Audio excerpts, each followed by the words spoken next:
It was supposed to be the perfect Mediterranean escape, sun-drenched and serene, but within seconds, a young life was violently ended and a powerful family's reputation shattered forever. Stay with us as we unravel the chilling truth behind the CEO's wife, who turned a Sardinian paradise into a crime scene. And don't forget to subscribe and watch till the very end, because the twist in this tale will leave you speechless.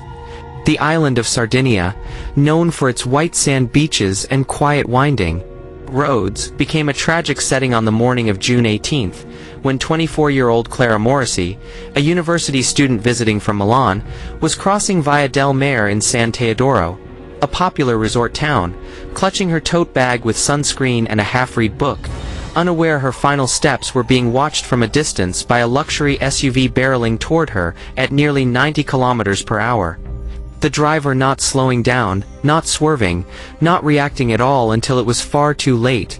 Witnesses screamed, "A thud echoed through the air, and Clara's body was thrown nearly 30 feet from the point of impact, her head hitting the cobbled sidewalk with a force so devastating paramedics later said she never stood a chance, and as sirens wailed and tourists gathered in horror, the driver stepped out. Not a reckless teen, not a distracted drunk, but 47-year-old Elise Davenport, wife of international shipping magnate and tech CEO Henry Davenport, a woman used to private jets, champagne brunches, and immunity from consequences, or so she thought. And if you think that's shocking, stay with us, because what happened next stunned even Italian authorities. Elise appeared dazed but uninjured, her designer sandals clicking softly against the pavement as she approached Clara's lifeless form, her manicured hand covering her mouth in disbelief. But no tears, no calls for help, just silence, and it didn't take long for police to arrive, cordon off the area, and begin asking questions. Questions that revealed Elise had no Italian license, had allegedly borrowed the luxury BMW X7 from a friend without proper authorization, and had been seen moments earlier swiping through her phone as she approached the pedestrian crossing, according to dashcam footage pulled from a nearby villa security system. And here's where it gets darker. Italian prosecutors swiftly opened a negligent homicide investigation, citing Elise's speed, failure to yield, and alleged distraction. But pressure began mounting from multiple directions, especially once media discovered her husband's company had lucrative transport contracts with several EU shipping ports, including Cagliari and Naples, prompting speculation about whether Elise would face real justice or if another powerful figure would escape accountability.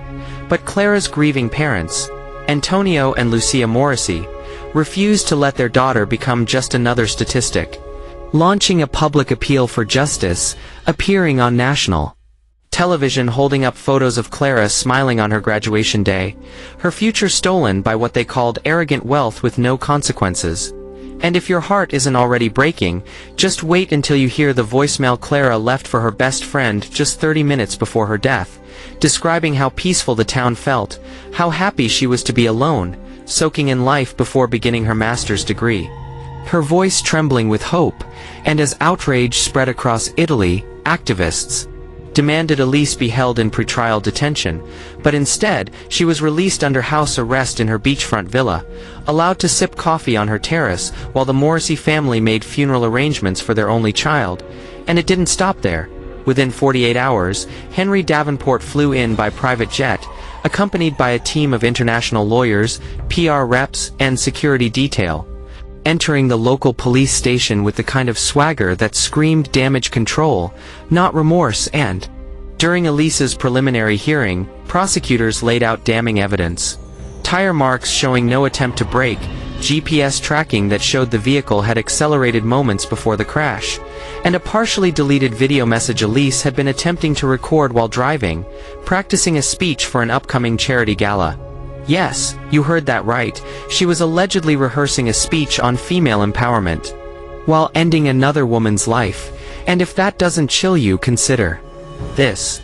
During questioning, Elise reportedly claimed she never saw anyone on the road, saying, "The sun was in my eyes," even though security footage clearly showed her squinting at her phone with both hands off the wheel seconds before the crash. Now ask yourself, can justice truly be served when power and money enter the equation?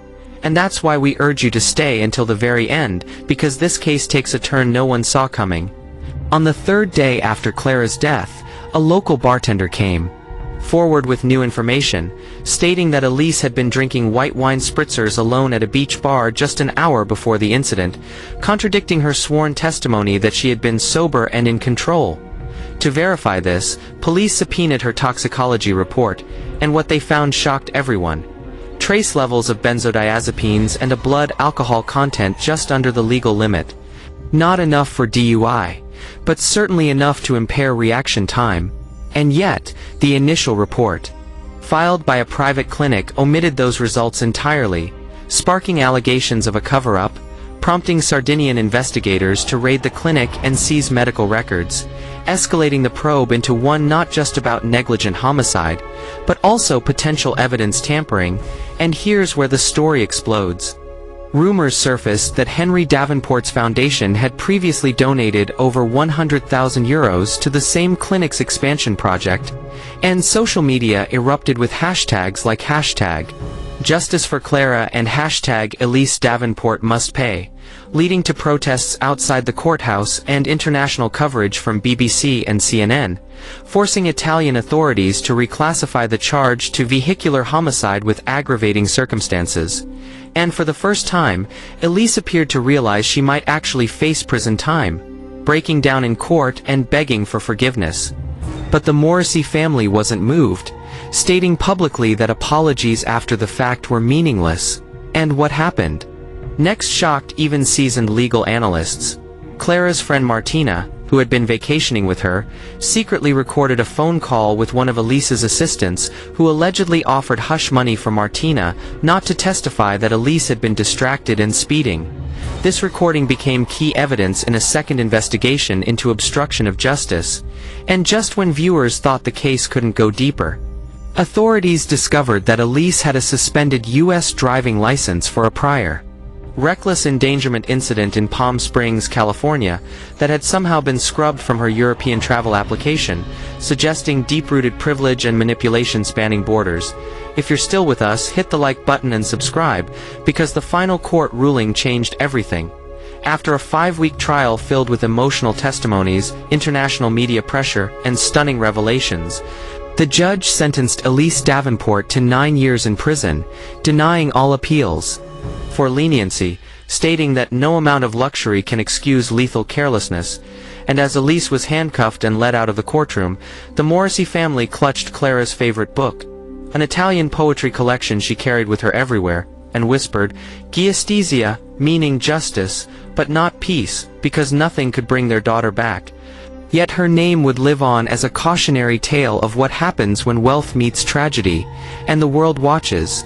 Thank you for staying through this heartbreaking story, and if you believe in holding the powerful accountable, please subscribe to our channel, like this video, and share it so that Clara's story is never forgotten, and so that somewhere, somehow, someone drives a little slower and pays a little more attention, because 1 second of distraction cost a lifetime of memories. Stay safe, stay aware, and we'll see you in the next story.